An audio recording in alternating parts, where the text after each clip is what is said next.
कहते हैं वह दिन राम के जीवन का सबसे दुखद पल था, जब रावण सीता माता को हर कर ले गया। राम दक्षिण के तट तक पहुंचे। आगे था अनंत समुद्र और उसके पार लंका, रावण का अभेद्य किला।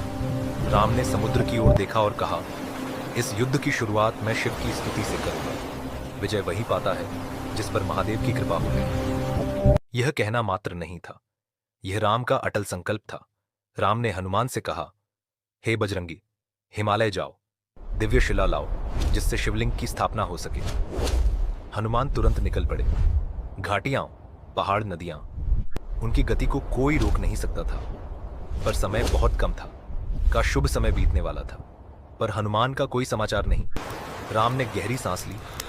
मैं विलंब नहीं कर सकता।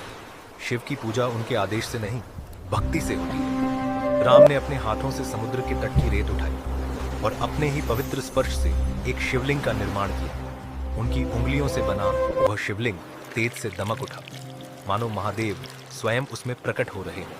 इसे कहा गया रामलिंगम। राम ने समुद्र का जल लाकर स्वयं अभिषेक किया।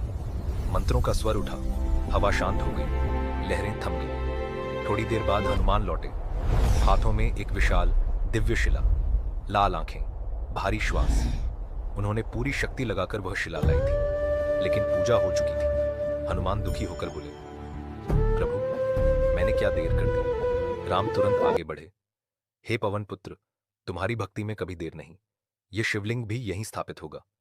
और आज भी रामलिंगम के पास हनुमान द्वारा लाया गया शिवलिंग पूजित है। यह स्थान दो भक्ति, राम की शिव भक्ति और हनुमान की राम भक्ति का संगम। यही नहीं, रामेश्वरम में 22 पवित्र जलकुंड हैं। हर कुएं का पानी अलग, स्वाद भी, तापमान भी। भक्त मानते हैं ये वे स्थान हैं जहां राम की वानर सेना ने युद्ध से पहले स्नान किया था। पूजा के बाद राम ने समुद्र से मार्ग मांगा। समुद्र ने अपनी गर्जना रोक दी और तैरने वाले पत्थरों को स्वीकार किया। यहीं से वानर सेना ने पत्थरों को जोड़कर राम सेतु का निर्माण किया, वह सेतु जिसने राम को लंका तक पहुंचाया। रामेश्वरम हमें सिखाता है, जब स्वयं राम शिव की शरण लेते हैं तो भक्ति का मार्ग कितना महान होता है।